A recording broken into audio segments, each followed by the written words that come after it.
Hello, my young students of ninth class.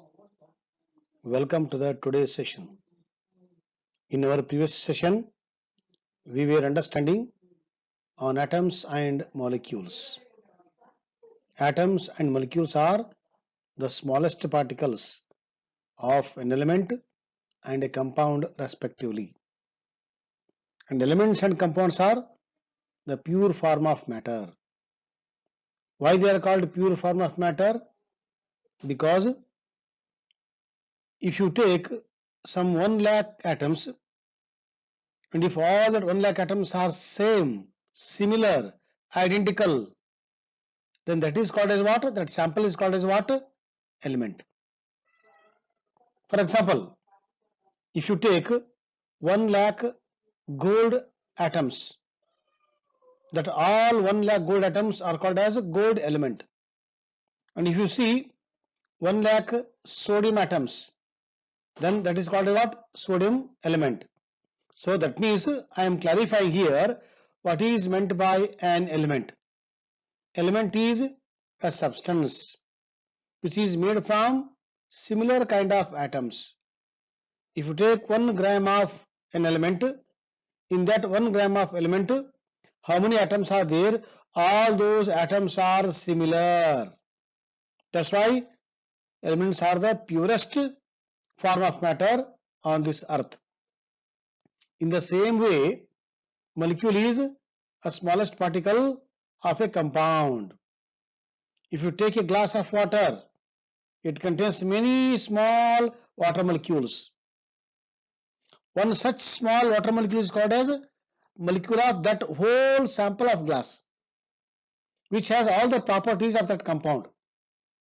When you put a glass of water on the cloth, you will feel that cloth wets. This is called wetting property of the water. Here we have put a glass of water. Now if I put a small one water molecule on the cloth, will it wet? It will wet, but we don't feel it because it is small. No, whatever wetting property is caused by the smallest particle, one water molecule, is not felt. We feel the property in a bulk. Therefore, what I said, molecule is the smallest particle of a compound which has all the properties of that compound. The boiling point of water. If you start boiling the water, when the water starts boiling, note down the temperature using the thermometer. It boils exactly at 100 degree centigrade. And if you want to boil one water molecule, it also boils at 100 degree centigrade. But the problem is how to boil the small particle.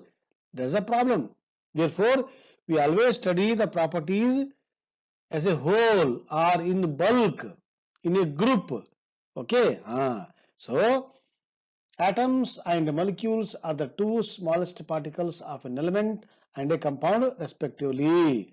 So, this is the topic of discussion we are studying. Okay, right. Now, in today's session, how atoms will combine, under what set of conditions. Okay, so for the combinations, there are certain conditions. For example, if I say my vehicle will give you 15 kilometers per liter, but under conditions. What are those conditions? Conditions are I have to put pure petrol. My vehicle condition should be in a good condition. Okay, and roads are very excellent roads. I should not use the clutch again and again. I should go with a steady speed. If I fulfill all these conditions, then I expect whatever the mileage given by the company, 15 kilometers per liter. But in the reality, company says like that. But in the reality, if I check the mileage, it gives hardly 10 kilometers, or at the most, if you are a correct driver in skill in driving, then at the most it can give 12 kilometers per liter. Why the 3 kilometer loss is there? That loss is we are not putting the standard condition. In the same way, here also elements and the atoms will not combine on their own. There are some conditions for the combinations, and those conditions for the combinations are called as what? Laws of chemical combinations. And today we discuss the same topic. So today's topic is what? Today's topic is the laws of chemical combinations. And for the 9th class, we have only 2 laws out of many laws. So the remaining laws we learn in the higher class. So once again, I welcome you all for the today's session on the laws of chemical combination. I have given the caption, the two entities of the universe conserved. In the universe, there are two entities. One is matter, one is energy. Both are conserved. That's why I wrote this statement, the two entities of the universe conserved. Okay, right. Now we'll go into the detailed part of the law of chemical combination. Chemistry is an important subject that you will definitely need to know if you are planning to pursue a chemistry or other science as a major in future colleges. That means chemistry plays vital role in our day-to-day life, starting from morning toothbrush till the end. So we use many chemicals. So chemistry has become part and parcel of our life. Therefore, we have to study chemistry. And if we are really interested, we can take chemistry as a major in our higher classes. One thing you should be familiar with is the law of conservation of mass. In chemistry, one of the most important laws is the law of conservation of mass. What is meant by conservation? Conservation means to protect, to save, to maintain. We use the word conservation of forest, no?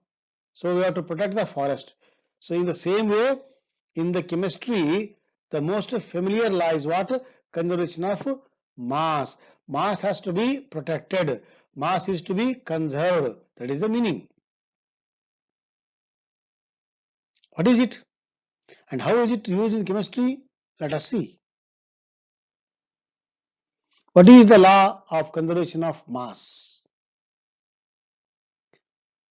Exactly what is the law of conservation of mass? You want to ask question, and the answer is this law states that in a closed system, matter can neither be created nor destroyed.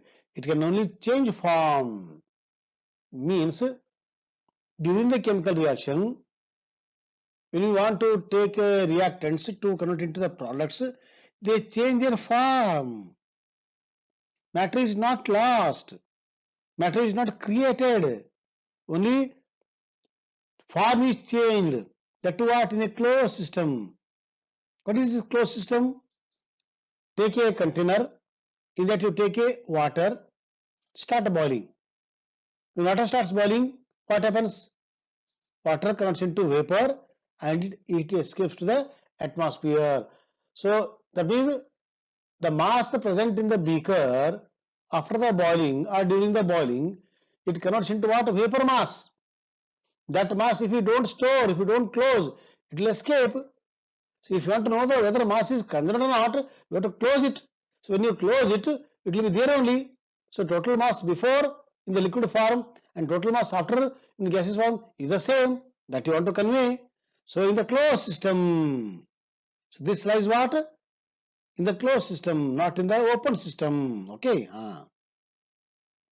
Put differently, the amount or mass of matter in an isolated system will always be constant regardless of any chemical reactions or physical changes that take place. Okay, that means mass is always constant in the closed system. What is closed or what is isolated system? Where matter and energy is not allowed to exchange with the surrounding. Okay, it is not allowed to go out. This law is important in chemistry, particularly when combining different materials and testing the reactions between them. How? In chemistry, the law of conservation of mass states that the mass of the products will always equal the mass of the reactants. I have taken A and the B general reactants. They are reacting and they are giving the C and the D. So first we calculate the total mass of the A and the B and note down. And after the reaction, C and D are formed. Note down the mass of the C and D products. You will see that mass before the reaction and mass after the reaction is the same. This is called the law of conservation of mass. Mass is conserved. Mass is protected. Only AB became C and D. That's all. Mass is the same. Think of it as being similar to balancing an algebraic equation. That means whenever, if you take this mathematical equation, 6a plus 2b equal to 20. Okay, that means if you put the a value and the b value in such a way that this expression is equal to 20, that means LHS value is equal to RHS value. Same thing is applicable for the chemistry also, for the chemical reactions also. So what is LHS here?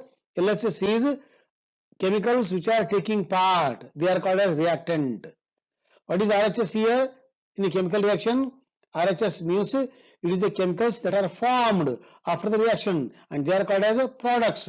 So total mass of the LHS reactant is equal to the total mass of the product after the reaction. That you want to convey. You want to compare law of conservation of mass with the mathematics. This is similar to how the mass must be constant for all matter in a closed system, even if that matter is changes the form. So I think it is made clear for you all. So in any reaction, mass before, mass after is the same, or total mass of the reactant is equal to the total mass of the product. So this is called the law of conservation of mass. I think it is made clear, but still you go through. Any doubt, we'll discuss tomorrow. Okay, so till then, bye and have a nice time. Thank you and all.